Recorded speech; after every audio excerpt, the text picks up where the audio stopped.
நாங்கள் கேட்கும்படியான ஒரு சாக்கியத்தை எனக்கு தந்திருக்கிறேன்.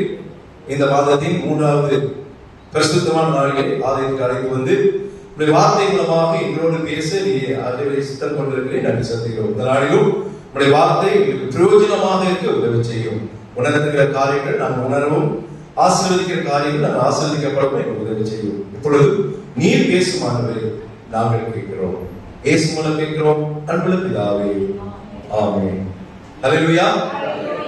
சரி, ஒரு பாடலை பாடி நாம் தேவனுடைய வார்த்தையிலே நான் கடந்து போக ஆசைப்படுகிறேன். இந்த பாடலை நான் வெகு நாட்களாக நான் பாட வேண்டும் என்று சொல்லி யோசித்துக் கொண்டே இருந்தேன். எனக்கு பிடித்த ஒரு பெரிய நல்ல பாடல்.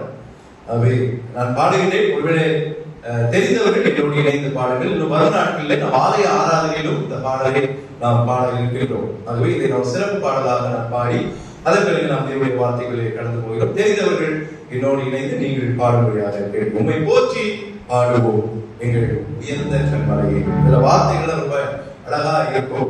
பெருவெள்ளம் மதிலை மோதி பெருங்காற்றும் அடிக்கையில் எங்கள் புகலிடமே எங்கள் தஞ்சமே பெரும் கண்மலை என்று நல்ல வார்த்தைகள் அடங்கிய பாடல். இந்த பாடலை என்னோடு நீங்கள் தெரிந்தவர்கள் இணைந்து பாடுவதாக அன்போடு கேட்டுக்கொள்கிறேன்.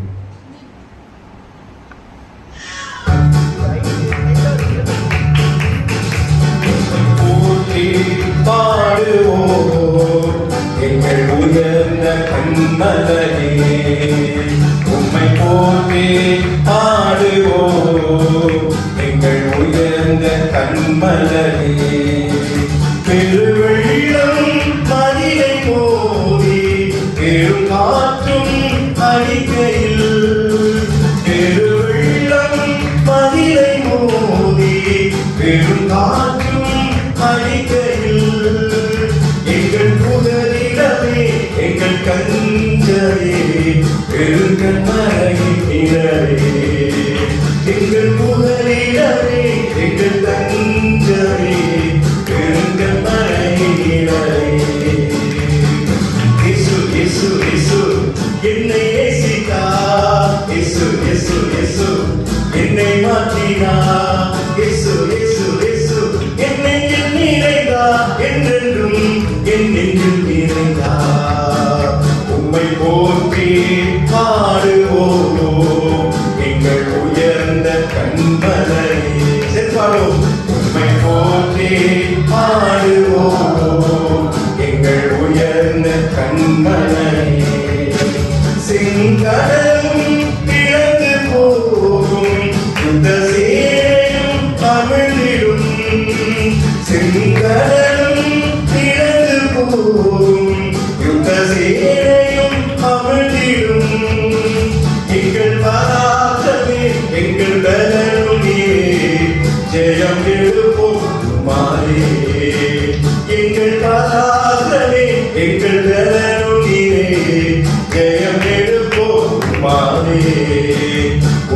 இயேசு இயேசு இயேசு என்னை நேசித்தார். இயேசு இயேசு இயேசு என்னை மாற்றினார். இயேசு இயேசு இயேசு என் நெஞ்சில் நிறைந்தார். என்றென்றும் என் நெஞ்சில் நிறைந்தார். உம்மை போற்றி பாடுவோம் எங்கள் உயர்ந்த கண்மலையே.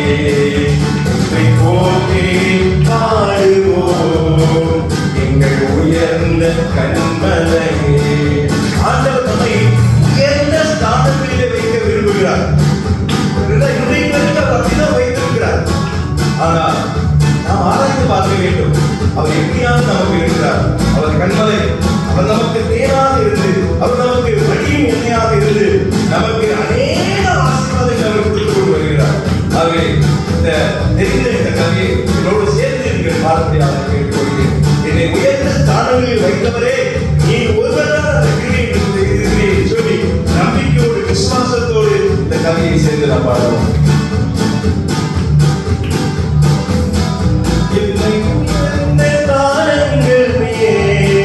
வைத்து வைத்ததும் நீரல்லவோ, எம்மை உயர்ந்த பாதங்கள் வைத்து வைத்ததும் நீரல்லவோ.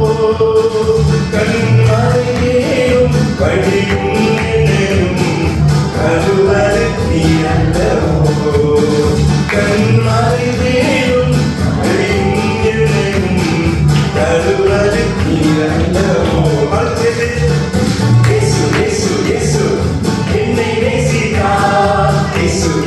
இயேசு என்னை மாற்றினார்.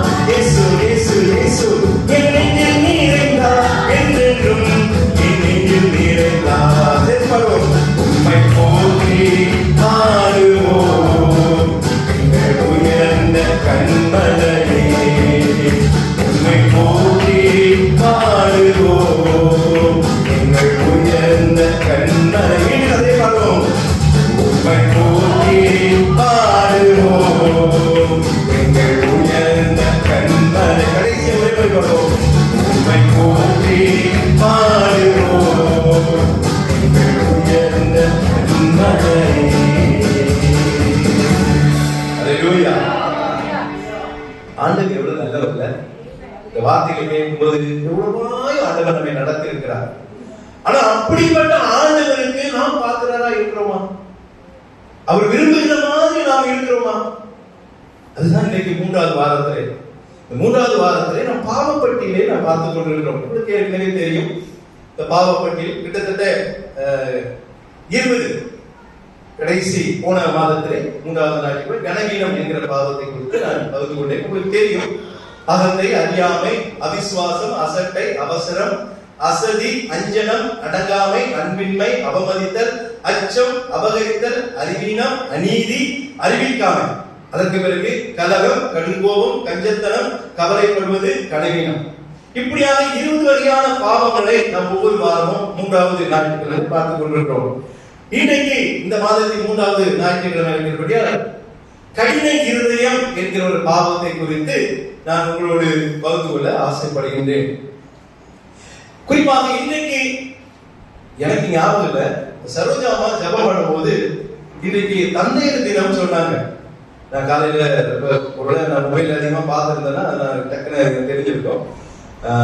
தந்தையர் தினம் வேற ஒரு ஞாயிற்றுக்கிழமை இல்லைன்னா நான் ஒரு தந்தையை குறித்தான ஒரு செய்தியை நான் பார்த்து கொண்டிருக்கலாம், பரவாயில்ல. ஆனாலும் இந்த திருச்சபையில் உட்கார்ந்து இருக்கிற ஒவ்வொரு தந்தைமார்களுக்கும் திருச்சபை சார்பாக உங்களுடைய வாழ்த்துக்களை தெரிவித்துக் கொள்ள கர்த்தர்களை ஆசீர்வதிப்பாராக. வராத தந்தையர்களுக்கும் திருச்சபை சார்பாக நான் வாழ்த்துக்களையும் நன்றிகளையும் தெரிவித்துக் கொள்கிறோம். ஏன்னா தகப்பன் என்பது ஒரு சிலர் சொல்லுவாங்க, தாய் தான் ரொம்ப எல்லாமே அவசியம். தாய் தகப்பன் எல்லாருமே அவசியம் தான். தகப்பன் இல்லையா தாய் இல்லை, தாய் இல்லையா தகப்பன் இல்லை, அப்படிதான். நமக்கு 2 பேருமே வேண்டும். 2 பேருடைய அன்பும் பெரிதான அன்பு. ஆனாலும் இந்த நாளிலே ஒரு தந்தை தினத்திலே தேவனுடைய வார்த்தையை வந்து கொள்ளும்படியாக கர்த்தர் பாராட்டின நன்மைகளுக்காக நான் ஆண்டவரின் உள்ளத்தின் ஆழத்திலிருந்து நன்றிகளை இருக்கின்றேன். கடின இருதயம். பாஸ்டர், என் இருதயம் ரொம்ப சாஃப்டா தான் பாஸ்டர் இருக்குது. எப்படி நீங்க கடின இருதயம் சொல்றீங்க? இல்ல நான் சொல்லல, வேதம் சொல்லுகிறது. ஒரு சில வசனங்களை வாசிக்கிறோமா? நீதிமொழிகள் 28:14 டக்கு டக்குன்னு வாசிக்க பாருங்க. 5 வசனம் வேதாகமத்தை தான் வாசிக்கணும், ஸ்கிரீன்ல கிடையாது. டக்கு டக்கு எடுத்து வாசிங்க. அடுத்த ரோமர் எடுத்து வச்சிருக்க ஒரு நிமிஷம். ஒருத்தர் ரோமர் எடுத்து வச்சிருங்க, ஒருத்தர் எபேசியர் எடுத்து வச்சிருங்க, ஒருத்தர் சங்கீதம் எடுத்து வச்சிருங்க, ஒரு உபாரம் எடுத்து வச்சிருங்க. அப்ப 5 பேர் டக்கு டக்குன்னு வாசிக்கலாம். முதல்ல நீதிமொழிகள் 28:14 எப்பொழுதும் பயந்து இருக்கிறவன். அப்படியே கொஞ்சம் நிறுத்திக்கங்க. ஆண்டவர் எப்பொழுதும் பயந்து இருக்க சொல்றாரா? என்ன சொல்றாரு? அவர் அடிக்கடி என்ன சொல்றாரு? பயப்படாதீங்க. ஆனா இங்க என்ன போட்டிருக்கிறது? எப்பொழுதும் பயந்து இருக்கிற. என்ன பாஸ்டர், இது வார்த்தையே தப்பா இருக்குல்ல? இந்த உலகத்தின் காரியங்களுக்கு தான் நம்ம பயப்படக்கூடாது. ஆனா ஒருத்தருக்கு நம்ம எப்பவுமே பயப்படணுங்க. யாருக்கு? தேவனுக்கு நம்ம பயப்படணும். ஆண்டவராகிய இயேசு கிறிஸ்துவுக்கு நம்ம பயந்து இருக்கணும். மற்ற காரியங்களுக்கு வியாதி வரலாம், பிரச்சனை வரலாம், தீங்கு வரலாம், ஆபத்து வரலாம், என்ன வந்தாலும் நீங்க அதை குறித்து பயப்படக்கூடாது. ஆனா கர்த்தருக்கு நம்ம பயப்படணும். அதனாலதான் கர்த்தருக்கு எப்பொழுதும் பயந்து இருக்கிறவன் பாக்கியவான். அடுத்த வசனம், அடுத்தது, தன் இருதயத்தை கடினப்படுத்துகிறவனோ அவனுக்கு என்ன நடக்குமா? தீங்கு நடக்கும். இருதயத்தை கடினப்படுத்தக்கூடாது. அதுக்கு அப்படி படுத்தினால் அது பாவம். அவன் தீங்கில் விடுவான். ஏன் நமக்கு அடிக்கடி பிரச்சனை வருதுன்னா, நம்முடைய இருதயம் தேவனுக்கு பிரியமானதாக இல்லை. அந்த இருதயத்தை நாம் என்ன பண்ணிடுறோம்? கடினமாக்கி கல்லாக்கி வச்சிருக்கிறோம். ஆமா, இருதயம் வெகுவானது, லேசானது, ரொம்ப சாஃப்ட். ஆனா அதை நம்ம என்ன பண்றோம்? தேவனுடைய வார்த்தையை கேட்காதபடி அதை கல்லாக மாற்றி வைத்திருக்கிறோம். இன்னொரு வாசிங்க, ரோமர் 2:5 மன கடினத்திற்கும் குணப்படாத இருதயத்திற்கும் ஏற்றபடி தேவனுடைய நீதி உள்ள தீர்ப்பு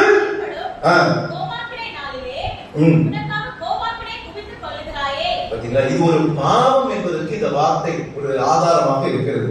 உன்னுடைய மன கடினத்திற்கும் குணப்படாத இருதயத்திற்கும் ஏற்றபடிதான் என்ன நடக்குமா? நியாய தீர்ப்பு நடக்கும். தேவ கோபாக்கினை உன்னுடைய இருதயத்தை பார்த்து, அதனுடைய செய்கைகளை பார்த்து, அதனுடைய காரியங்களை பார்த்துதான் என்ன நடக்கும்? அங்க நியாயாதிபதி, நீதிபதி இயேசு கிறிஸ்து நியாய தீர்ப்பார். அப்ப உங்களுடைய இருதயம் கடினப்படுமானால் அந்த இருதயத்தை உடைய நாம் எங்க போய் சேருவோம்? நரகத்துக்கு போய் சேருவோம். நான் சொல்லல, வேதம் சொல்ல. அப்ப இருதய கடினம் என்பது ஒரு பாவம். சரி, எபேசியர் 4:18 வாசிங்க. அவர்கள் புத்தியில் அந்தகாரப்பட்டு தங்கள் இருதய கடினத்தினால்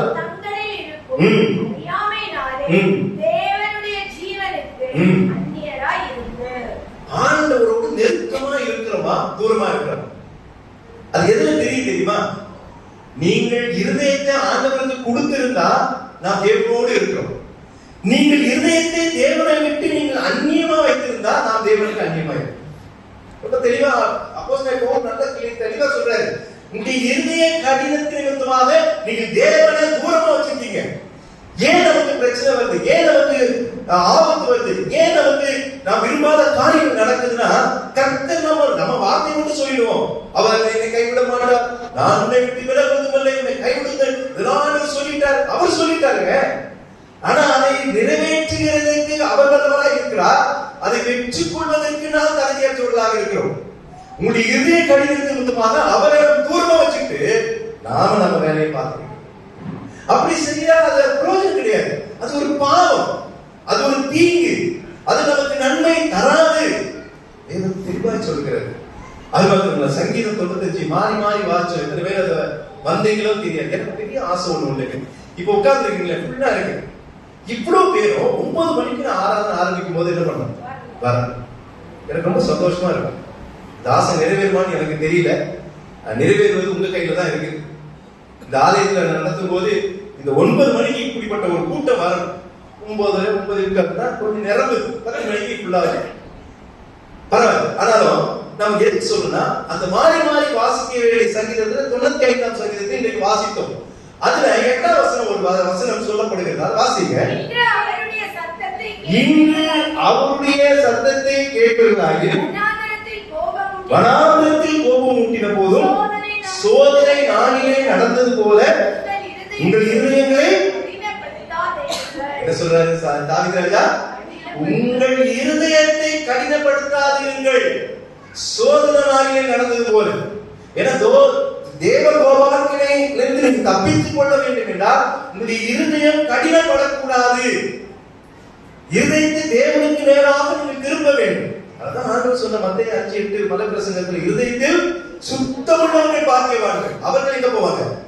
தேவனை தரிசிப்பார்கள். நீங்க இருதயத்தை ஆண்டவரை விட்டு விலக்கி வைத்திருந்தீங்கன்னா அதுதான் கடினப்படுவது. அதான் இன்னைக்கு நாம் செய்தியாக பார்க்க போகிறோம். இப்போ நாம் தேவனை விட்டு தூரமா இருக்கிறோமா, கிட்ட இருக்கிறோமா? கடைசியா உபாகமம் 10:12 வாசிங்க. அவர் வழிகளெல்லாம் நடந்து அவரிடத்தில் அன்பு கூர்ந்து முழு இருதயத்தோடும் முழு ஆத்துமாவோடும் தேவனாகிய கர்த்தரை சேவித்து 10:12 ஆகையால் இனி பிள்ளையை கடினப்படுத்தாமல்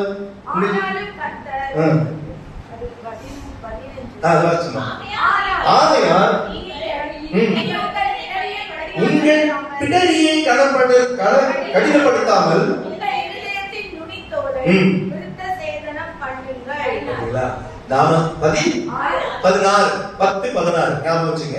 இப்போ இதுல அப்ப அந்த இருதயம் கடினப்படாம இருக்கணும்னா ஒரு செய்கை செய்யணும். என்னது?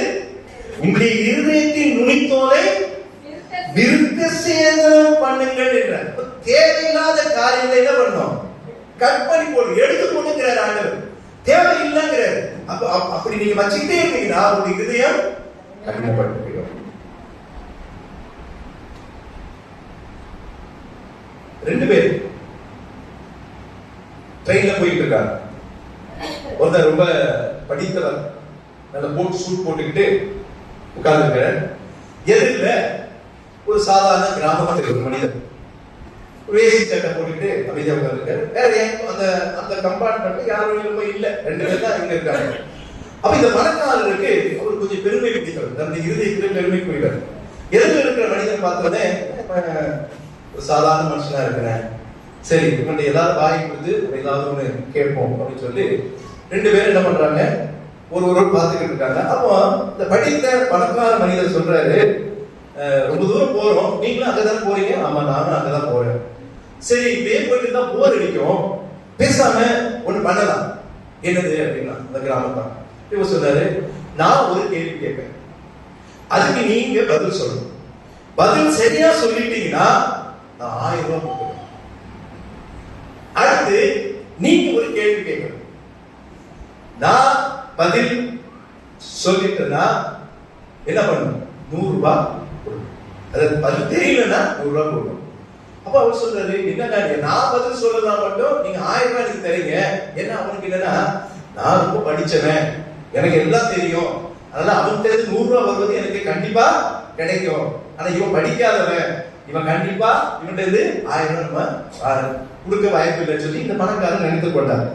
அப்போ யார் கேள்வி கேட்பது முதல்ல பிரச்சனை வந்துச்சு. அப்போ இவரே சொல்றாரு பணக்காரரு, நீங்களே கேளுங்க, நீங்களே ஃபர்ஸ்ட் கேள்வி கேளுங்க, நான் பதில் சொல்றேன். ஒருவேளை எனக்கு சொல்ல முடியலன்னா நான் 1000 ரூபாய் கொடுத்துறேன். அப்படியா அப்படின்னு அந்த கிராமத்தை அப்படியே பார்த்து சிரிச்சுக்கிட்டே, சரி ஒரு கேள்வி கேட்கிறேன், அதுக்கு பதில் சொல்லுங்க. சரி, 3 கண்ணு, 4 காது, 5 மூக்கு, 6 வாய், 7 கை, 8 கால் உள்ள மிருகம் இது.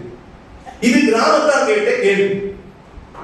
படிச்சவருக்கு புரியல, என்னடா நம்ம ரொம்ப படிச்சிருக்கோம், எல்லாம் தெரியும், இப்படிப்பட்ட 3 கால், 4 கை, 7 கை, 8 கை, இப்படி ஒரு மிருகமா? ஐயோ, தலை சரியா இருந்துட்டாங்க, தப்பா ஏதாவது நம்ம போட்டி வந்துட்டோமோ, ஏதோ கேட்கிறானே. சரிப்பா, எனக்கு விட தெரியல, இந்த 1000 ரூபாய் அப்படின்னு சொல்லி 1000 ரூபாய் கிராமத்தை வாங்கி வச்சுக்கலாம். வச்சுக்கிட்டோன்னே இந்த படிச்சவர் கேட்கிறாரு, சரி அதுக்கு விட எப்படி நீ சொல்லு. அவன் சொன்னா, எனக்கும் விட தெரியாது, இந்த 100 ரூபாய் நீ வச்சுக்கோ, 100 ரூபாய் நீ வச்சுக்கோங்க, எனக்கு விட தெரியாது அப்படின்னு சொல்லி இந்த கிராமத்தை அவர்கிட்ட வாங்கின 1000 ரூபாயில இருந்து ஒரு 100 ரூபாய் எடுத்து பணக்காரங்களுக்கு கொடுத்து, இந்த எனக்கும் விட தெரியாது, இதுக்கு விட கிடையாது இந்தான்னு சொல்லி கொடுத்துட்டான். அப்போதான் அந்த பணக்காரர் யோசிச்சார், இவனை சாதாரணமா நம்ம இடம் போட்டுட்டுமே எவ்வளவு புத்திசாலியா இருக்கிறாங்க மேல. அப்போ அவனுடைய பெருமைக்கு அங்க ஒரு அடி கிடைக்கும். இந்த கதையை நான் படிக்கும் போது எனக்கு ஆச்சரியமா தான் இருந்தது, சிரிப்பாவும் இருந்தது. யோசிச்சு பாருங்கல்ல, உன்னுடைய வாழ்க்கையில நம்ம இருதயத்தை ஆண்டவர் பார்த்துக்கிட்டே இருக்க. இது ஒரு கதை, இதுக்கு இருக்க சம்மந்தம் இல்லை. ஆனா நம்ம இருதயத்தையே நாம் கடினப்படுத்த நாம் ஆண்டவரை விட்டு தூரமாய் போய் கொண்டிருக்கிறோம்.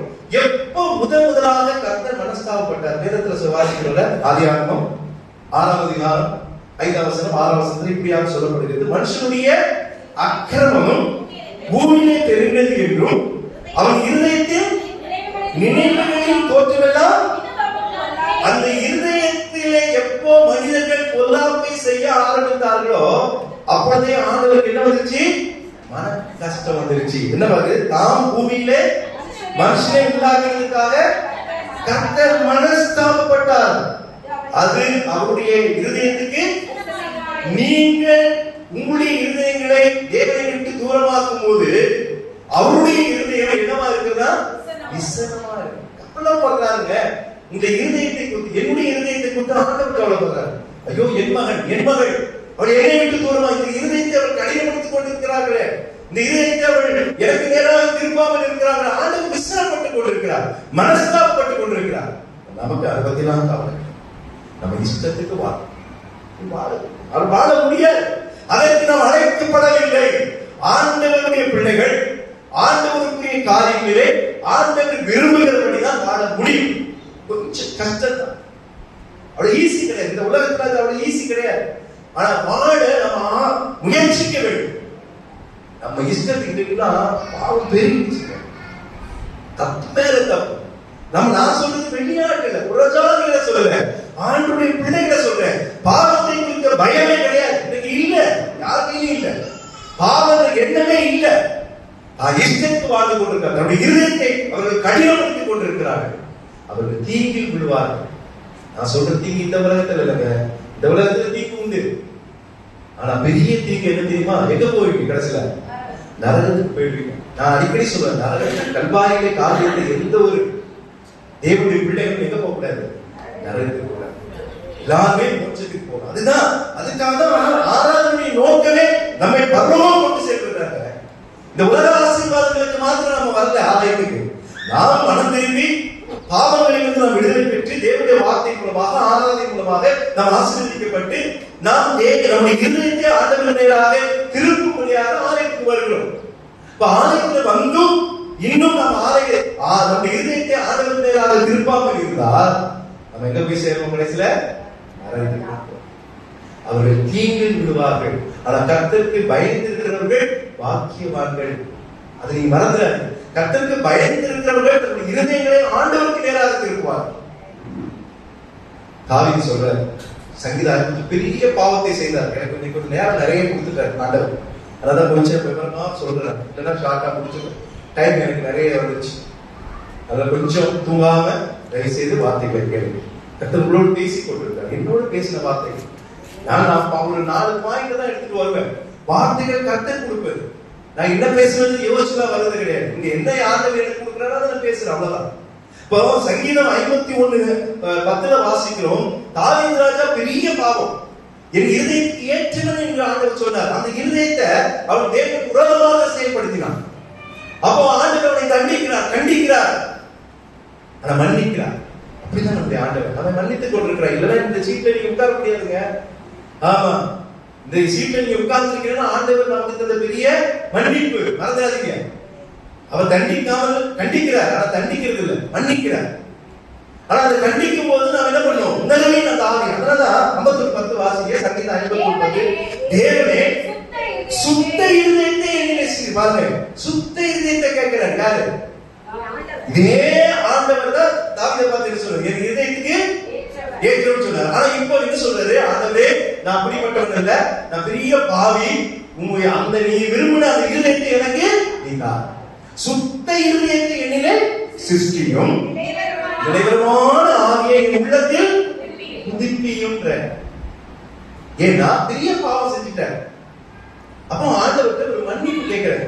மன்னிப்பு கடிதம் எழுதுறார், மன்னிப்பு பாடலை எழுதுறார். அவர் 51:17 அப்படிதான் வாசிக்கணும். தேவனே, நொறுங்குண்டதும் நறுங்குண்டதமான இருதயத்தை நீர் என்ன பண்ணுவே? புறக்கணீர். அப்போ இருதயம் கடினப்பட்டுச்சுன்னா ஆண்டவர் புறக்கணிச்சுவார். ஆனா அந்த இருதயத்தை நீ நொறுக்கி உருக்கி லெகுவாக வச்சிருந்தா ஆண்டவர் உங்களுடைய இருதயத்தை என்ன பண்ண மாட்டார்? இந்த இருதயம் தாங்க எல்லாத்துக்கும் காரணம். என்ன நினைக்கிறீங்க? ஏன்னா இந்த இருதயம் தான் உங்களோட வேதம் சொல்லுங்க. மார்க் வாசிக்கணும்னா மார்க் நீங்க நோட் பண்ணி வச்சுங்க, வீட்டுல போய் படிச்சு பாருங்க. 7:21 13 வித பாவங்கள் எங்க இருந்து வருது தெரியுமா? நம்ம இருதயத்துக்குள்ளதான் வருது. பாவப்பட்டியல நிறைய பாவம் பார்த்தோம். எல்லா பாவமும் இருதயத்துக்குள்ளதான் வருது. அது பாத்தீங்கன்னா எப்படி எனில், மனுஷனுடைய இருதயத்துக்குள்ளிருந்து பொல்லாத சிந்தனைகள், விபச்சாரங்கள், வேசித்தனங்கள், கொலைபாதகங்கள், கனவுகள், பொல்லாசைகள், துஷ்டத்தனங்கள், கபடும், காமவிகாரம், வன்கண், தூஷணம், பெருமை, மதிகேடு எல்லாம் எங்கிருந்து புறப்பட்டு வரும்? உள்ளம்னா இருதயத்துக்குள்ள இருந்துதான் புறப்பட்டு வரும். அதற்கு பிறகுதான் உங்களுடைய செயல்கள். அதனாலதான் தீட்டுப்பட்டிருக்கிறது இருதயத்தை ஆண்டவர் கேட்கிறார். என் மகனே, என் மகளே, இருதயத்தை எனக்கு தான். ஆண்டவர் வேற எதுவும் கேட்கல.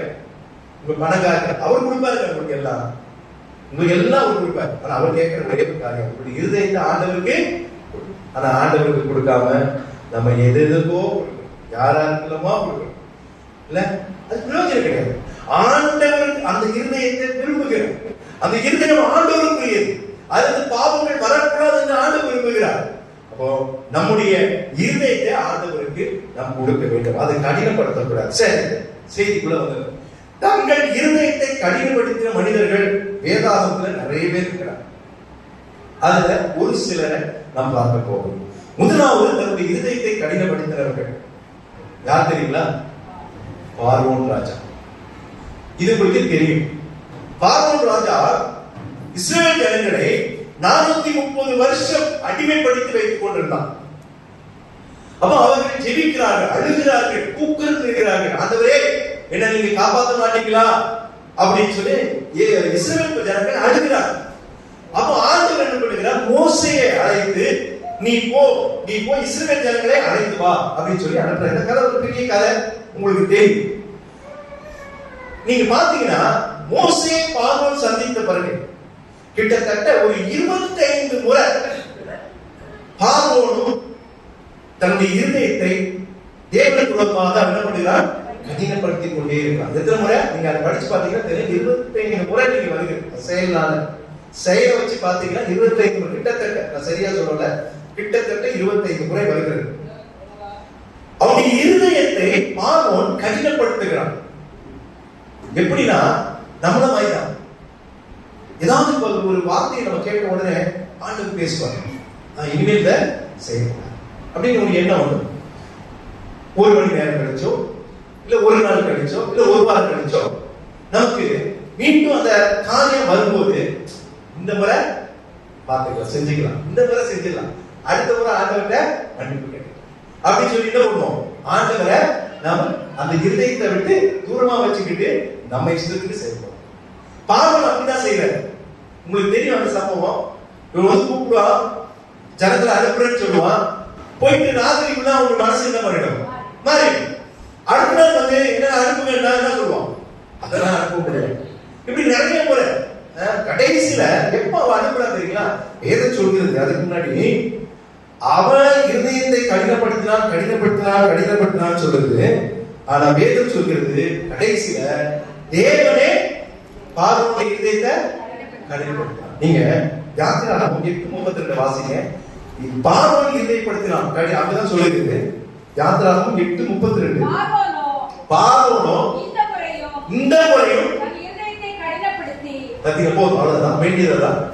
இந்த முறையும் ஏற்கனவே என்ன பண்ணிருக்கான், நிறைய முறை கடினப்படுத்திட்டான். இந்த முறையும் பார்க்கணும். அப்போ இருதயத்தை கடினப்படுத்தின ஒரு மனிதன் யாரு, பார்வோன். ஆனா நீங்க ரொம்ப ஆண்டவர் சொல்லி கேட்கலன்னா கடைசியில ஆண்டவர் என்ன பண்ணுவார் தெரியுமா, நீங்க கடினப்படுத்த வேணாங்க, அவரே கடினப்படுத்தி தான் நடக்குது. 9ஆம் அதிகாரம் 12ஆம் வசனத்தை வாசிங்க. யாத்திராகமம் 9:12. ஆனாலும் கர்த்தர் பாத்தீங்களா, இப்போ அவன் கடினப்படுத்தல, யார் கடினப்படுத்திட்டா, கர்த்தரே பார்வோனுடைய இருதயத்தை. அப்புறம் அந்த இருதயம் வேஸ்ட், ஒண்ணுக்கும் பிரயோஜனம் கிடையாது. ஆமா, நான் சொல்றது வேதம் சொல்லுகிறது. நீங்க 1 சாமுவேல் 6:6 வாசிக்கும், எகிப்தியரும் பார்வோனும் தங்கள் இருதயத்தை கடினப்படுத்துவது போல நீங்கள் உங்கள் இருதயத்தை கடினப்படுத்துவானே என்று சொல்லி அங்க சொல்லப்படுகிறத பார்க்கிறோம். அப்போ பார்வோனுடைய கடின இருதயம், அவன் மட்டும் இல்ல, அவனுடைய பரிவாரங்கள் எல்லாமே அழிந்து போச்சு. உங்களுக்கு அந்த சம்பவம் தெரியும். செங்கடலை என்ன பண்ணார் மோசே, 2 பிளந்தார், இஸ்ரவேல் ஜனங்களை நடக்க வைத்தார். கட்டால் தரையில் நடக்கிறாங்க, ஒரு தண்ணீர் தான் உலர்ந்து இருக்கிற ஆச்சரியப்பட்டு கற்பனை பண்ணி பாருங்க. ஒருவேளை 10 commandments நீங்க அந்த படம் பாத்தீங்கன்னா உங்களுக்கு தெரியும், ரொம்ப அழகான விவரிச்சிருப்பாங்க. 2 சைடும் தண்ணி அப்படியே நிற்கும். சும்மா நினைச்சு பார்த்தா நடக்குவாங்க. அது கொஞ்சம் கையில அள்ளி தண்ணியை நிக்க வச்சிருந்து பார்க்கலாம், ஒரு தண்ணி எல்லாம் என்ன ஆயிடும், கீழே ஒரு கொட்டிக்கு. அந்த கடலை அப்படியே அதுவும் கடல் அப்படியே 2ஆ குழந்தை அப்படியே ஸ்கிரீன் மாதிரி நிக்குது. இஸ்ரவேல் ஜனங்கள் என்ன பண்ணாங்க, அங்க அனுப்புனே சொல்லிட்டு பார்வோனுக்கு இப்ப மனசு அங்க ஒவ்வொரு ஐயோ இவனுக்கு எவ்வளவு வேலை செஞ்சுட்டு இருக்காங்க, நம்ம பாட்டு அவசரப்பட்டு அனுப்புறேன்ட்டுமே, இவனை விடக்கூடாது, மீண்டும் பிடிச்சிட்டு வந்து பின்னாடி தொடர்றாங்க. கர்த்தர் இவ்வளவு அற்புதமா நடத்துறாரு பார்த்தீங்களா இஸ்ரவேல் ஜனங்களை. கடைசி கால அதை வச்சு அதை பினிஷ் பண்ணும்போது இவங்க உள்ள வராங்க. நடக்குது என்ன, பார்வோனும் சேனைகளும் உள்ள வந்த போது கடலே மூடிடுச்சு. அது வரைக்கும் மூடலங்க, இஸ்ரவேல் ஜனங்கள் ஒருத்தர் கூட அந்த செயல்களுக்குள்ள மாண்டு போகிறாங்க. அல்லேலூயா, அல்லேலூயா. கர்த்தர் அதுக்கு உதவி செய்வார். ஆனா கடினமாய் பார்வோனுடைய இருதயம் கடினப்பட்டு கடைசியில் என்ன பண்ண, செங்கடல்லே அவருடைய வாழ்க்கை முடிவடைகிறது. நான் விரும்புகிறேன், நம்மை ஆண்டவர் பேசுவதை அழைத்திருக்கிறார்.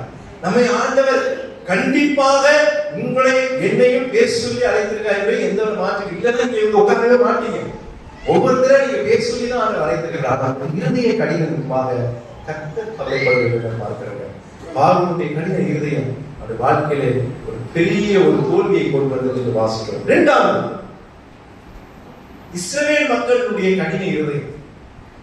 இவ்வளவு நன்மைகளை அனுபவித்த, இவ்வளவு நன்மைகளை பார்த்த, இவ்வளவு நன்மைகளை மோசே மூலமாக ஆண்டவரிடத்திலே பெற்று அனுபவித்த இந்த இஸ்ரவேல் மக்கள் பார்வோனே எவ்வளவு பரவாயில்லை, அதை விட மோசமானவர்கள் யாரு? இந்த இஸ்ரவேல். ஆமா, இஸ்ரவேல்ல யாரு? நம்ம தான். யாரோ இஸ்ரவேலை பத்தி நான் பேசல, நம்ம தான். நாம பெற்ற நன்மைகள் ஒன்றா, ரெண்டா, 100, 1000, கோடான கோடி நன்மை. ஒவ்வொரு நொடியும் நமக்கு நன்மை செய்கிறாங்க. இன்னைக்கு நீங்க உட்கார்ந்து இருக்கிறீங்கன்னா கர்த்தர் உங்களுக்கு செய்த பெரிய நன்மை. உங்களுக்கு சந்தோஷம் இருக்குன்னா கர்த்தர் நமக்கு தந்த பெரிய நன்மை. நீங்கள் மகிழ்ச்சியோடு நீங்கள் குடும்பத்தோடு நீங்கள் வாழ்ந்து கொண்டிருக்கிறீங்கன்னா கர்த்தர் நமக்கு தந்த பெரிய நன்மை. ஆனா அந்த நன்றி நமக்கு ஒருபோதும் கிடையவே கிடையாது. அப்படி இருந்தா ஆண்டவர் என்ன விரும்புகிறாரோ அதை நாம் செய்வோம். இங்கே இஸ்ரவேலர்களுடைய இருதய கடினத்தை ஆண்டவர் கண்டிக்கிறார். அவங்க எப்பவுமே 3 காரியங்கள் நான் சொல்லுவோம். இஸ்ரவேல் ஜனங்களிடத்துல முக்கியமான பாவம்னா முறை தவறி நடந்தவர்கள், அப்புறம் முரண்காட்டம் செய்தவர்கள். இன்னொரு காரியம், 3 காரியம். அது எப்பவுமே இந்த 3மே நமக்கு. நீங்க வேணா பாருங்க, ஏதாவது ஆண்டவர் நமக்கு சின்ன கஷ்டத்தை கொடுக்கட்டுமே, முதல்ல என்ன வரும்? உடனே என்ன உணவுன்னே தெரியாது, பண்ணிக்கிட்டே இருக்கும். அப்புறம் ஆண்டவருக்கு என்ன செஞ்சாலும் அவருக்கு விரோதமாக புரட்டாங்க. அப்புறம் ஆண்டவர் விரும்பாத முறை தவறான வாழ்க்கை. இந்த 3மே இஸ்ரவேல் ஜனங்கள். அதுக்கு காரணம் என்ன தெரியுமா? அவர்களுடைய அவருடைய இருதயம் தேவனுக்கு விரோதமாக கடினமாக வைத்திருந்தார். எத்தனை லட்சம் புறப்பட்டாங்க? 6 லட்சம் புருஷர்கள் புறப்பட்டாங்க. 6 லட்சம் புருஷர்கள் புறப்பட்டாங்க. ஆனா 2 புருஷர்கள் தாங்க கானானுக்குள்ள போனாங்க, யோசுவாவும் காலேபும். அவர் மீதி 5,98,000 ஏதோ கணக்கு போட்டீங்க, 2 கிடைச்சிருக்கும். எங்க போனாங்க? எங்க போயிருக்கணும்? கானானுக்குள்ள போயிருக்கணும். ஆனா எல்லாம் அழித்து போனார்கள். அதற்கு ஆண்டவர் எகிப்திலிருந்து கொண்டு வந்தார். எகிப்தில கஷ்டப்படக்கூடாது கொண்டு வந்தார். ஆனா இவர்களுடைய கடின இருதயம், இவருடைய முரட்டாட்டம், இவருடைய முரட்டவரான வாழ்க்கை, இவருடைய வாழ்க்கையில எல்லாரையும் காலி பண்ணிச்சு. கொஞ்சம் கொஞ்சமா கொத்தா காலி பண்ணாங்க. ஆண்டவர் மன்னிக்கிறவர் தான், அதே நேரத்துல ரொம்ப தண்டிக்கிறவர். இன்னைக்கு நாம் கிருபையின் நாட்கள்ல வந்துக்கிறோம். ஆண்டவர் சிலுவையிலே நமக்கு மன்னிப்பு கொடுத்துட்டார். அன்னைக்கு மன்னிப்புலாம் கிடையாது. அடிக்க சொல்லுவோம். அடி பல்லுக்கு பல்லு, சொல்லுக்கு சொல்லு. தப்பு செஞ்சா அடி. ஆமா, ஆண்டவர் தனக்கு பிரியமானவர்களே மன்னித்தார். அவருடைய இருதயத்தை அவங்க கடினப்படுத்துறதுனால 2 பேரை தவிர வேற யாராலும் போக முடியல. அதனாலதான் இஸ்ரவேல் மக்களுடைய இருதய கடினத்தை ஆண்டவர் நினைத்து விசனப்பட்டார் என்று நாம் வாசிக்கிறோம்.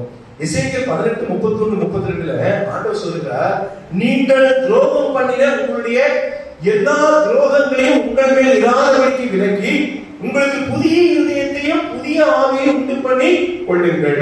இஸ்ரவேல் வம்சத்தாரே, நீங்கள் ஏன் சாக வேண்டும் கேட்கிறேன். உங்களுக்கு சாகிறதுக்காக நான் உங்களை கொண்டு வந்தேன் ஆண்டவர்.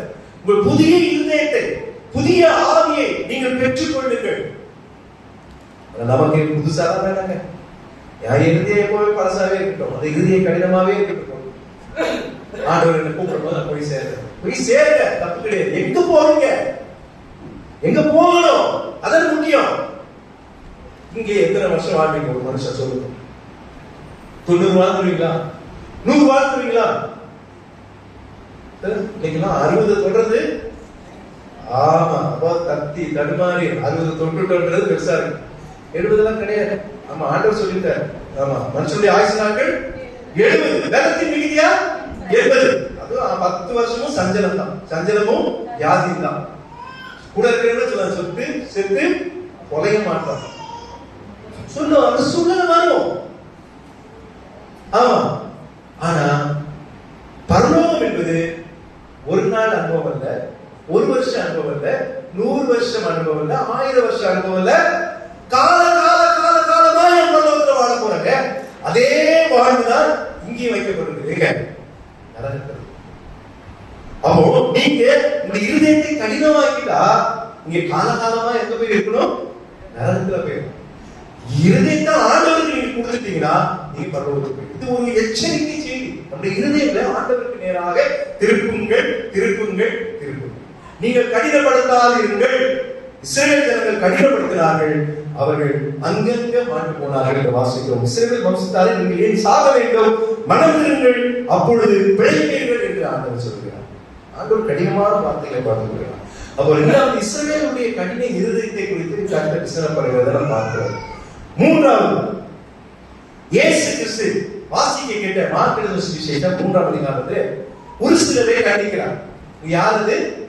பரிசேயர். பரிசேயர்கள் கண்டிக்கிறார். 5ஆம் வசனத்தை வாசிங்களேன். அவருடைய இருதய கடினத்தின் நிமித்தம் அவர் விசனப்பட்டு கோபமடைந்தார். அவ்வளவுதான்.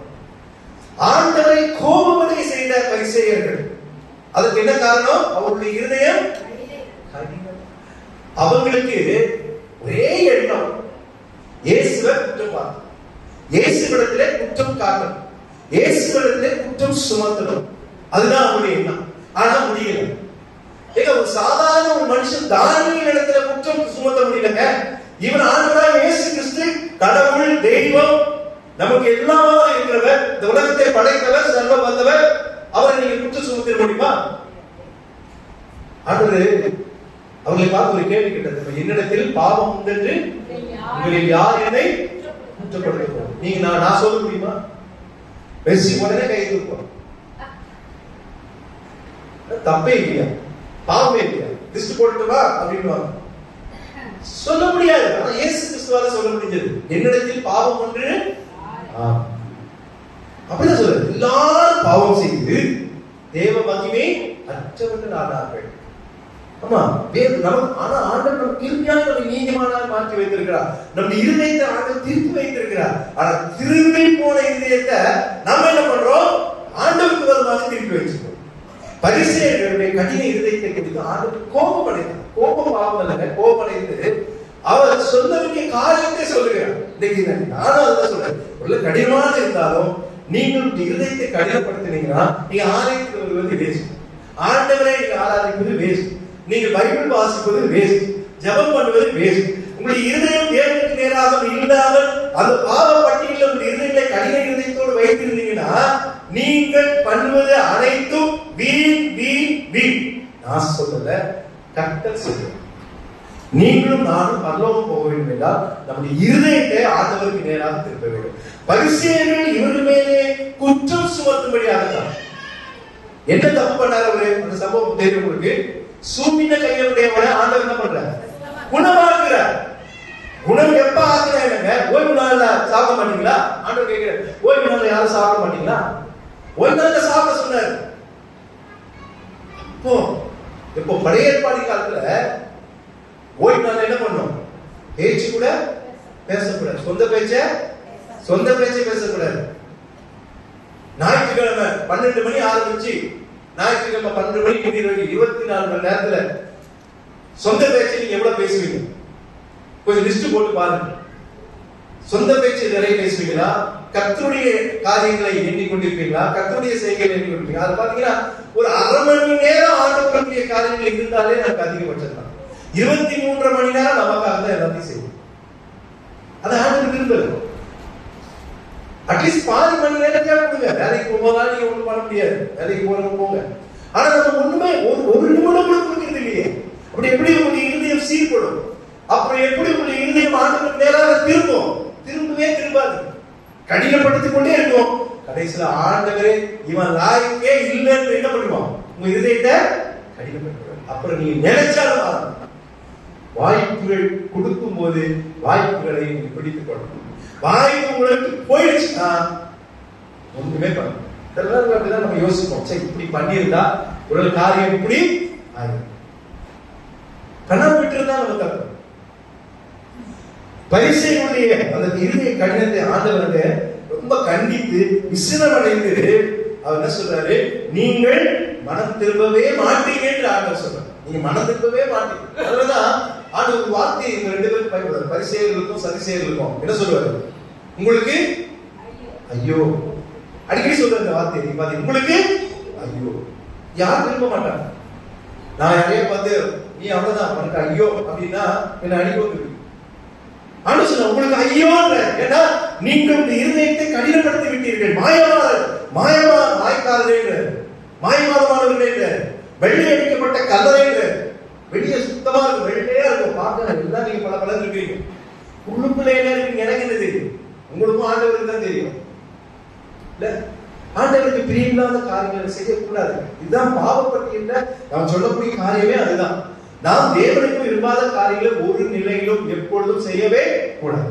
ஒரு தீர்மானம் எடுக்கணும். இன்னைக்கு அதுதான் பரிசேயனுடைய இருதய கடினத்தை ஆண்டவர் கண்டித்து உணர்த்து பார்க்கிறோம். அவருடைய தவறான சிந்தனையை ஆண்டவர் கண்டிக்கிறார். கடைசியாக ஒரு மனிதனை சொல்லி நான் முடிக்கிறேன். 5 நிமிஷம். எல்லாருக்கும் தெரிந்த ஒரு சம்பவம், யூதாசினுடைய கடினை. ரொம்ப பரிதவிக்கப்பட்ட ஒரு மனிதன் இந்த உலகத்துல உண்டுன்னா நான் யூதாசன் தான் சொல்றேன். ஏன்னா அவன் இருந்தது யாருக்குல? இயேசு கிட்ட. ஒரு நாள் 3 வருஷம் இருந்தார். நேர அற்புதங்களை பார்த்தான். உயிரோடு இருந்தார் ஆண்டவர். கண்ணால பார்த்தான். அவர் தெய்வம் என்பதை அவன் அறிந்திருந்தான். ஆனால் அவனுடைய இருதய கடினம் ஆண்டவர் என்ன பண்ணான்? காட்டி கொடுத்தான். பெரிய தப்பு செஞ்சான். அவனுடைய இருதயத்தை கடினப்படுத்தினான். வாசிக்க யோவான் சுவிசேஷம் 13ஆம் அதிகாரம் 7ஆம் வசனத்தை வாசிக்க. இந்த இருதயம் ஏன் கடினப்படுது தெரியுமா? ஒரு நிமிஷம். எப்படி ஆண்டவர் இதை விரும்புகிறாரோ அது மாதிரி இன்னொருத்தவங்க இருக்கலாம். உங்களுக்கு தெரியாம யாரு? பிசாசு, சாத்தான். அவன் உங்களுடைய இருதயத்தை ஆண்டவர் பக்கம் திருப்ப விடமாட்டான். ஏன்னா அப்படி திருப்பிட்டா நீங்க ஆண்டவர் பக்கம் போய்கிட்டா அவனுக்கு அந்த வேலை இல்லை. அவன் உங்களோடு இருக்கணும் தான் அவன் விரும்புறான். அப்போ உங்களுக்கு என்னென்ன செய்யணுமோ நீங்கள் விரும்புகிற காரியங்களை பிசாசு உங்களுக்கு கொடுப்போம். இவர் இங்க இருக்கிற ஒரு நம்ம ஆண்டவர் அவர் நீங்க விரும்புகிறதாக தர மாட்டாரு. அவர் விரும்புகிறத நீங்க செய்யணும். அதான் பிரச்சனை.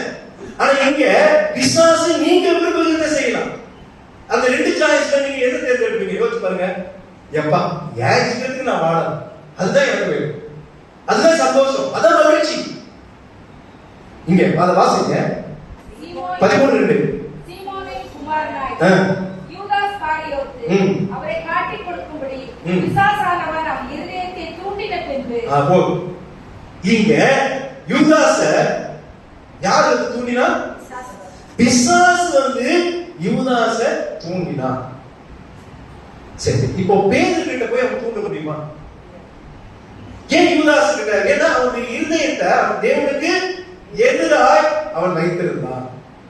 அவன் ஆசை வந்துருச்சு, பேராசை வந்துருச்சு, அவனுக்குள்ள பணாசை வந்துருச்சு. அவருக்கு எப்பொழுது தெய்வமாக இருப்பதே இருக்கட்டும், எனக்கு 30 வெள்ளி காசு தான் பெருசு நினைச்ச ஆரம்பிச்சு. தன்னுடைய இருதயத்தை அவன் கடினப்படுத்தினான். பிசாசு அவனுடைய இருதயத்தை தூண்டான். செய்யலாம் செல்லத்துல அப்படிதான் போறோம். ஆமா, அதாவது நேற்று ஒரு இதுக்கு போயிருந்தேன். நலங்கு வைக்கிற என்னுடைய மாமா பையனுக்கு தெரியும், பொண்ணுக்கு, மாமா பையனுடைய பொண்ணுக்கு. அப்போ நான் ஒரு வார்த்தை, ஒரு 5 நிமிஷம் ஒரு வார்த்தை சொல்றேன். இந்த கதையை சொன்னேன். அந்த அதுக்கு கரெக்டா இருந்துச்சு. என்னன்னா, ஒரு மனிதன் போய்கிட்டே இருந்தான், பஸ்ல ஏற போறான். திடீர்னு ஒரு குரல் வருது, ஏறாத, யாரும் தெரியல, சுத்தி பார்க்கலாம், அந்த பஸ்ல நீ ஏறாத. யோசிக்கலாம், சரி ஏதோ குரல் திரும்பிடுவான். ஏறல. கொஞ்ச நேரம் பஸ் அப்படியே போகுது. பார்த்தா ஒரு பெரிய ஆக்சிடென்ட் நடக்குது. எதிர ஒரு பஸ், இந்த பஸ் மோதி பயங்கரம். யாரோ ஒருத்தர் என்ன காப்பாத்துக்க. ஒரு வாரம் போச்சு. ஒரு மாதத்துக்குள்ள ஒரு போற, மாதத்துக்குள்ள கால் வைக்கும் போது அதே சத்தம் வருது. ஏய், உள்ள போகாத, உள்ள போகாத, உள்ள போகாத. போய் உஷாராயிட்டான். ஆஹா, அன்னைக்கு பஸ் போது போகாதுன்னு சொன்னாரு, இப்போ இங்க போகாது, ஏதோ பிரச்சனை இருக்கு, நான் போக மாட்டேன்னு வெளியே வந்து அவ்வளவுதான் 6 கிலோமீட்டர் தூரம் நின்று பார்த்துட்டு இருக்கிறான். உண்மையா திடீர்னு பார்த்தா அப்படி ஒரு வெடி சத்தம். மாறு என்னாச்சு? வெடிச்சு செதல். அப்போ இவருக்கு பெரிய ஆச்சரியம். ஆஹா, 2 வாட்டி என் உயிரை காப்பாத்திட்டாரு, யாரு அப்படின்ட்டு. அப்ப கேட்கிறாரு, எப்பா யாரும் தெரியல, ஏதோ பிறகு மட்டும் வந்து 2 முறை என் உயிரை காப்பாத்திட்டாரு, தயவுசெய்து நீங்க யாருன்னு சொல்லிடுங்க. அப்ப அவர் சொல்றாரா, வேற யாரும் இல்லை, நான் தான் கடவுள், நான் தான் உன்னை காப்பாத்துறேன், நான் தான் மேல இறக்கப்பட்டு நான் காப்பாற்றேன். அதுவும் அவன் போயிருந்தா பாருலாம், ஒரு வார்த்தை சொன்னா பாருங்க, என்ன சொன்னா தெரியுமா? சனியன். என்னது? யார? எப்படி அதை நான் படிச்சதுல அப்படிதான் வார்த்தை வருகிறது. நீங்க சனியன் வார்த்தை நீங்க ரொம்ப பயன்படுத்துறீங்கல்ல. கோபம் வந்துச்சுன்னா என்ன பாஸ்டர் இதெல்லாம் ஒரு வார்த்தையா? என் வாயில வரும் பாருங்க. என் பிள்ளையை கிடைக்கும் போது, என் பொண்டாட்டியை திட்டும் போது, என் புருஷனை வையும் போது, இதெல்லாம் என்ன வார்த்தை? கதைக்காக சொல்லப்பட்டிருக்கு. இதெல்லாம் எனக்கு உதவி செஞ்சிய 10 வருஷம் முன்னாடி நான் தாயை எடுத்து என் பொண்டாட்டியை கட்ட போனேன். அப்ப என்னை நிறுத்திருந்தா நான் எவ்வளவு சந்தோஷப்பட்டிருப்பேன். அந்த 10 வருஷம் முன்னாடி நீ எங்க போயிருந்த கடவுளே? நீ எங்க போயிருந்த? வந்து கட்டியிருந்தா இந்த துன்பமே இல்லாத தப்பிச்சிருப்பல அப்படின்னு சொல்லி அந்த இடத்துல அந்த கதையை வாசி. இதை அந்த இடத்துல சொல்றதுக்கு கரெக்டாக எனக்கு ஞாபகம் வந்து. ஏன்னா ஆண்டவர் நமக்கு நிறைய நன்மைகளை செய்கிறார். ஆனா ஆண்டவருக்கு விரோதமாக நம்ம என்ன பண்றோம்? விரோதமாகவே செயல்படுகிறோம். யூதாஸ் 3 வருஷம் ஒரே ரூம்ல படுத்து ஒன்னா சாப்பிட்டு எப்படி எப்படி அவனுக்கு அந்த மனசு வந்திருக்குன்னு நினைக்கிறீங்க? அவனுடைய இருதயம் கடினமாயிடுச்சு. ஒரு பெரிய பாவம். பிசாசு கூடவே இருக்கிறாங்க. யாரோட? யூதாஸ். அப்ப உங்க கூட இல்லையா? நீங்க 4 சைடா வந்து நிக்கிறான். இப்ப நீங்க பாத்தீங்கன்னா தெரியும், மனக்கண்ணுல பாருங்க, சுத்தி எப்படி ஆலயத்துக்குள்ள ஆலயத்துக்குள்ள வருவான். அவங்கள பேச கவனிக்க மாட்டான். ஆமா, இப்பதான் ஞாபகம் வரும். பாஸ்டர் சீக்கிரம் பேசுறாருன்னு சொன்னாரு. இன்னைக்கு பார்த்து 45 நிமிஷம் பேசுறாரு. இவரெல்லாம் 1/2 மணி நேரத்துல பேசக்கூட மனுஷன் தானே. இன்னைக்கு மட்டும் என்ன ஆச்சு? 45 நிமிஷமா பேசிட்டு இருக்காரு. டைம் பார்க்காம விட்டாரா? 11 மணிக்கு நான் சர்வீஸ் முடிச்சேன். நீங்க கவலைப்படாதீங்க. இப்போ யூதாச சுத்தி சுத்தி அவன் பிசாசு சூழ்ந்துட்டாங்க. நம்ம இடம் கொடுக்க கூடாது. நீ பிசாசுக்கு இடம் கொடுக்காதீர்கள். நீ கொடுத்துட்டீங்கன்னா அவன் இருதயத்துக்குள்ள சேர் போட்டு உட்கார்ந்துருவான். அப்படி உங்க இருதயம் என்ன ஆகிடும்? கடினப்பட்டது. அது எந்த காரியமும் எனக்கு இல்லை. அது ஆலயமாக இருக்கட்டும், கொடுக்கிறதாக இருக்கட்டும், நீங்க செயல்படுறதா இருக்கட்டும், வேத வாசிக்கிறதா இருக்கட்டும், ஜெபம் பண்றதாக இருக்கட்டும், ஆராதனைக்கு வருவதாக இருக்கட்டும், எதுவா எல்லாமே ஆண்டவருக்கு பிரியமாய் நடக்கணும். அப்படிதான் நடக்கணும்னு ஆண்டவர் விரும்புகிறார். இல்லைன்னா உங்க இருதயம் கடினப்பட்டு போயிடும். ஆமா, நீங்க ஒரு காணிக்கை கொடுக்கல கொஞ்ச நாள் கஷ்டமா இருக்குங்க. அப்புறம் அப்படியே போயிடும். ஆலயத்துக்கு லேட்டாகி பழகி போச்சுங்க. 10 மணி 10:30 மணி ஆசீர்வாதம் போடுற வரைக்கும் அப்படியே கடினமாயிடும். ஆண்டவர் சொல்லிக்கிட்டே இருக்கிறாரு. அதுல நம்ம மாறணும், மாற முயற்சி பண்ணணும். இல்லைன்னா உங்களுக்கு சுத்தி பிசாசு ஒருத்தனா நிக்க மாட்டான். அப்படியே ஆமா, அப்படியே சுத்தி சூழ்ந்து இருப்பான். தப்பிக்க முடியாது, மாட்டிப்பீங்க. அப்புறம் எங்க போவீங்க? நரகத்துக்கு தான் போவீங்க. அது ஓகே. இப்ப ஆண்டவர் இந்த நாளிலே 4 பேருடைய யூதாசுடைய முடிவு உங்களுக்கு தெரியும். நான் சொல்ல தெரியல. 4 கொண்டு செத்தான். தூக்கு போட்டு செத்தாங்க யூதாசு. அப்படி சாவதுக்கு ஆண்டவர் அழைத்தார் அவனை. சீஷர்களில் ஒரு 12 சீஷர்கள் ஒருவர். அவனுக்கு நல்ல போஸ்டிங் கொடுத்து வச்சிருந்தார் ஆண்டவர். அவன் பணம் கொடுப்பாங்க எல்லாம் இருந்துச்சு. அதனால இன்னும் தெரியல, தப்பு மேல தப்பு பண்ண ஆரம்பிச்சு. கொடுக்காம தவிர ஒரு பாத்திரம் அவன் ஆண்டவர் பயன்படுத்துகிற ஒரு பாத்திரம். ஏன்னா பழைய ஏற்பாட்டிலேயே சொல்லப்பட்டு விட்டது, என்னை ஒருவன் காட்டி கொடுப்பான். அது ஒருத்தர் கண்டிப்பா காட்டி கொடுப்பான். அது யூதாசா இருக்கான். அவ்வளவுதான். ஏன்னா பிசாசு அவனுடைய இருதயத்தை தூண்டிட்டான். இருதயத்தை அவன் பிசாசு கொடுத்துட்டான். பேரை கூட தவறு பண்ணாங்க. ஆனா அவன் மனம் கசந்து அழுது ஆண்டவருக்கு திரும்பி அதுக்கு பிறகு அவன் பிரியமாய் பாடுகிறத நான் பார்க்கிறோம். நம்முடைய வாழ்க்கையில கடினப்பட இருதயம் கடினம் ஒரு பாவம். பார்வோனுடைய இதய கடினம், இஸ்ரவேலுடைய இதய கடினம், பரிசேயனுடைய இதய கடினம், யூதாசுடைய கடினம் இருதயம் எல்லாம் ஒரு திஷ்டாந்தமாக நம்முடைய வேதத்தில் வைக்கப்பட்டிருக்கிறது. நமக்கு ஒரு எடுத்துக்காட்டு. நம்முடைய வாழ்க்கையை நாம் எப்படி இருக்கிறோம்? அந்த இருதயத்தை ஆண்டவர் மேல திரும்புமா? கர்த்தர் விரும்புகிறார். கர்த்தர் உங்க இருதயத்தை தான் அவன் பார்க்கிறார். உங்க இருதயத்தை தான் கேட்கிறார். இந்த இருதயத்துக்குள்ள நான் வாசம் பண்ண வேண்டும். அவன் ஆண்டவர் தட்டிட்டே இருக்காரு. அப்ப நீங்க என்ன பண்ணணும்? கதவை திறக்கணும். திறக்காம மூடி வச்சுட்டு இருக்கீங்க. ஆனா வேற ஒருத்தர் தட்டுறாங்க, உடனே திறந்துடுறீங்க. 2 பேரும் தட்டுறாங்க. ரைட்ல ஆண்டவர் தட்டுறாரு, லெஃப்ட்ல பிசாசு தட்டுறான். நீங்க லெஃப்ட் கதவை மட்டும் தான் திறக்கிறீங்க, ரைட்ல திறக்கவே மாட்டீங்க. ஏன்னா லெஃப்ட் கதவை தான் உங்களுக்கு பிடிச்சிருக்கு. அதுதான் நான் விரும்புகிற காரியமாக இருக்கு. எனக்கு இதுதான் பிடிக்குது. நீங்க பிடிக்காத காரியத்தை சொல்றீங்க, ஆண்டவரே எனக்கு இது வேணாம், இதுதான் எனக்கு பிடிக்குது. இதுல பிரச்சனை கிடையாது. சினிமா பார்க்கலாம், செல் நோட்டலாம், வேதத்தை படிக்க வேணாம், எல்லாத்தையும் நம்ம செய்யலாம். இல்ல இந்த இங்க அப்படி கிடையாது. கண்டிப்பு ஜாஸ்தி. பிள்ளைங்க நீங்க கண்டிச்சு பாருங்க, என்ன பிடிக்காது. பிள்ளைகளை சொல்லி பண்ணா பிடிக்காது, நமக்கு அப்படிதான் பிடிக்கல. அவர் கண்டிக்கிறாரு, இவரு இஷ்டத்தை விட்டுறாரு. இவரு பிடிச்சிருக்கு. யாரை பிடிக்கும்? நீங்க தான் முடிவு பண்ணணும். உட்கார்ந்துருக்கீங்க. ஆண்டவர் இருதய கடினத்தை வெறுக்கிறார். ஆகவே நம்முடைய கடின இருதயம் ஒரு பாவம் என்பதை உணர்வோம். கர்த்தர் தொடர்ந்து நமக்கு அந்த கடின இருதயத்தை நமக்கு இல்லாதபடி பிசாசை ஆண்டவர் வெற்றி செய்வது போல நமக்கு வாழ்க்கையில் இருக்கிற எல்லா காரியங்களும் நாம் ஆண்டவருக்கு ஒப்பு கொடுக்கும் போது ஆண்டவர் நம்முடைய இருதயத்தை அவர் விரும்புகிற சதையான இருதயத்தால் ஆண்டவர் மாற்றி நமக்கு தருவார். கர்த்தரை தொடர்ந்து ஆசீர்வதிப்பாராக. ஆமென்.